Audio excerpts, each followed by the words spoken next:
پیارے دوستو، ہم آپ کو اس نشانی کے بارے میں بھی بتائیں گے، لیکن اس سے پہلے آپ کو ایک ایسی محبت کے بارے میں بتاتے ہیں کہ جو محبت ایسی ہے جو کہ کبھی نہ ختم ہونے والی محبت ہے، جو محبت دائمی ہے، اور وہ محبت ہے ہمارے پیارے آقا صلی اللہ علیہ وآلہ وسلم کی محبت، جو کہ ہر امتی کے لیے ہے۔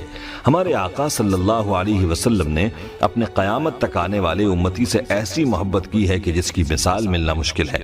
آپ صلی اللہ علیہ وسلم نے ہمیشہ اپنی دعاؤں میں اپنے امتیوں کو یاد رکھا، اور اللہ تعالیٰ سے جب بھی مانگا ہے اپنے امتیوں کے لیے لازمی مانگا ہے۔ اور جب قیامت کا دن ہوگا، ہر کوئی نفسی نفسی کر رہا ہوگا، تو اس وقت میں ہمارے پیارے آقا صلی اللہ علیہ وآلہ وسلم فرما رہے ہوں گے، امتی امتی۔ اسی لیے فرمایا کہ پیارے آقا صلی اللہ علیہ وسلم کی اپنے امتیوں کے لیے جو محبت ہے وہ دائمی ہے، باقی سب محبتیں فانی ہیں اور ختم ہونے والی ہیں۔ دوستو، متعدد روایات میں دوسروں کے لیے دعا کرنے کی تاکید ملتی ہے، اور یہ بات واضح ہوتی ہے کہ دوسروں کے لیے کی جانے والی دعائیں قبول ہوتی ہیں۔ لیکن اگر ہم اپنا حال دیکھیں تو بہت کم لوگ ایسے ہیں کہ جو دوسروں کے لیے دعائیں مانگتے ہیں۔ ہر کسی کی کوشش ہوتی ہے کہ وہ اپنے لیے ہی مانگے، حالانکہ اللہ تعالیٰ دوسروں کے لیے مانگے جانے والی دعاؤں کو جلد قبول فرماتا ہے۔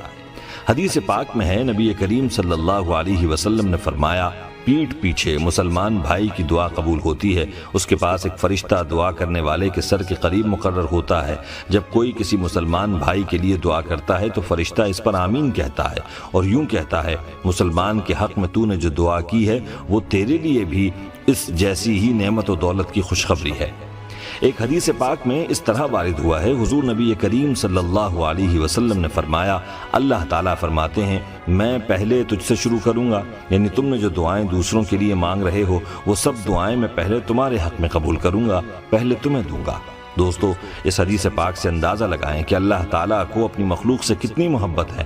کیسی ہی گناہگار سہی، مگر ان کے لیے دعا کرنے والوں کی دعا قبول کرنے اور حقوق العباد اور اخوت اسلامی کا درس بھی دیا جا رہا ہے، یعنی کیسی ہی گناہگار سہی، مگر ان کے لیے دعا کرنے والوں کی دعا قبول کرنے اور اسے پہلے دینے کا برملا اعلان فرمایا جا رہا ہے۔ اس کے علاوہ اس حدیث پاک میں حقوق العباد اور اخوت اسلامی کا درس بھی دیا جا رہا ہے، یعنی دعا مانگتے وقت صرف اپنے لیے دعا نہ مانگی جائے، بلکہ اپنے ماں باپ، بہن بھائیوں اور دوستوں کے لیے دعا مانگی جائے، بلکہ پوری انسانیت کے لیے دعا مانگنی چاہیے۔ بندہ جس سخاوت کے ساتھ اللہ تعالیٰ سے مانگتا ہے، اللہ تعالیٰ اس سے اسی قدر خوش ہوتا ہے۔ دوستو، جیسا کہ پہلے بھی ذکر کیا گیا کہ پیارے آقا صلی اللہ علیہ وسلم کی زندگی کے مطالعے سے معلوم ہوتا ہے کہ آپ صلی اللہ علیہ وسلم نے ہمیشہ اپنی امت کے لیے اللہ تعالیٰ سے مانگا ہے، اور ہر وقت آپ صلی اللہ علیہ وسلم کو اپنی امت ہی کی فکر رہتی تھی۔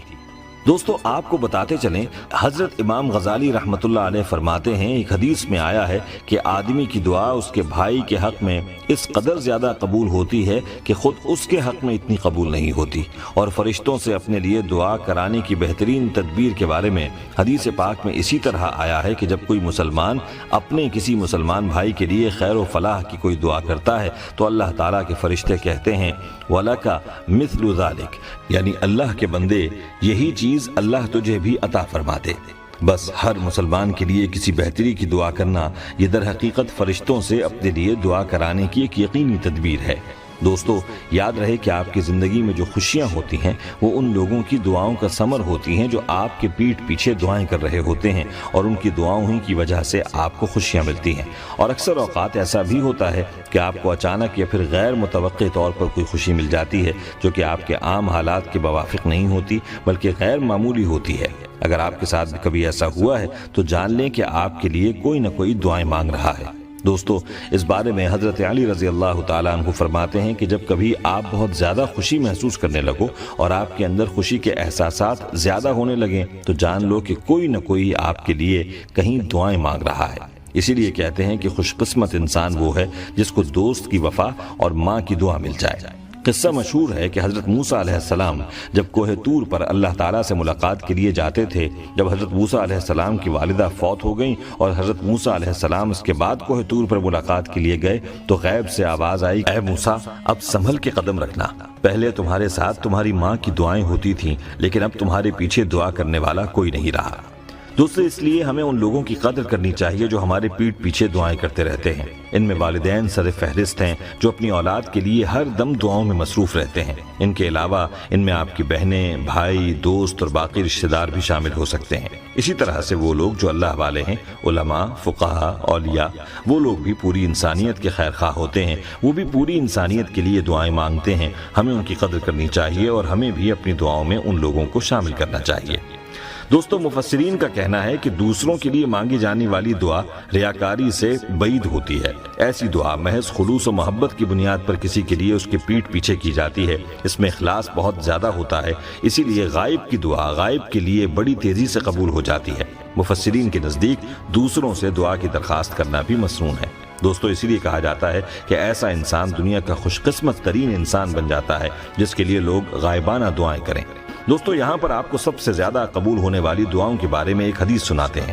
حضرت عبداللہ ابن عباس رضی اللہ تعالی عنہ سے روایت ہے، حضور نبی کریم صلی اللہ علیہ وسلم نے فرمایا، 5 دعائیں ضرور قبول کی جاتی ہیں: مظلوم کی، حاجی کی، مریض کی، مجاہد کی، اور ایک مسلمان بھائی کی دعا دوسرے مسلمان بھائی کے لیے اس کی پیٹھ پیچھے جو کی جاتی ہے۔ یہ 5 دعائیں فرمانے کے بعد پھر حضور صلی اللہ علیہ وسلم نے یوں ارشاد فرمایا، ان دعاؤں میں سب سے زیادہ قبول ہونے والی وہ دعا ہے جو ایک مسلمان بھائی اپنے دوسرے مسلمان بھائی کے لیے اس کے پیٹھ پیچھے کرتا ہے۔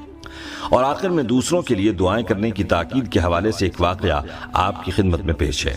حضرت ابراہیم بن ادم رحمۃ اللہ علیہ جو کہ جانے پہچانے ولی اللہ ہیں، یہ واقعہ ان کا واقعہ ہے۔ وہ فرماتے ہیں کہ ایک مرتبہ میں خانہ کعبہ میں موجود تھا اور میں رات کے وقت اس موقع کی تلاش میں رہتا تھا کہ مجھے خانہ کعبہ خالی ملے اور میں خانہ کعبہ کی چادر پکڑ کر اللہ تعالیٰ سے اپنے لیے دعا مانگ لوں۔ ایک رات بارش ہو رہی تھی اور خانہ کعبہ میں کوئی موجود نہ تھا، اور ایسے میں مجھے خانہ کعبہ خالی ملا تو میں فوراً خانہ کعبہ کے پاس گیا اور باب کعبہ میں ہاتھ ڈال کر دعا مانگنے لگا۔ میں اپنے لیے مغفرت کی دعا مانگنے لگا تو غیب سے دعا آئی، ہم سے ہماری مخلوق کے بارے میں گفتگو کرو۔ میں نے دوبارہ کہا کہ میں تو اپنی بخشش چاہتا ہوں، تو دوبارہ آواز آئی کہ تم جو دوسروں کے لیے مانگو گے وہ تمہارے حق میں بہتر تھا۔ دوستو اس واقعے سے معلوم ہوا کہ اللہ تعالیٰ اس چیز کو پسند فرماتا ہے کہ اللہ کا کوئی بندہ دوسرے بندوں کے لیے اللہ سے مانگے، دوسروں کے ساتھ خیر خواہی کرے۔ اور روایات سے یہ بھی بات معلوم ہوتی ہے کہ جب بندہ دوسروں کے لیے دعا کرتا ہے تو وہ دعا پہلے اس کے لیے قبول ہوتی ہے اور بعد میں دوسروں کے لیے قبول ہوتی ہے۔ اس لیے چاہیے کہ جب بھی دعا مانگی جائے تو دوسروں کو اپنی دعاؤں میں لازمی شامل کیا جائے۔ محبتیں بکھیریں گے تو محبتیں ملیں گی۔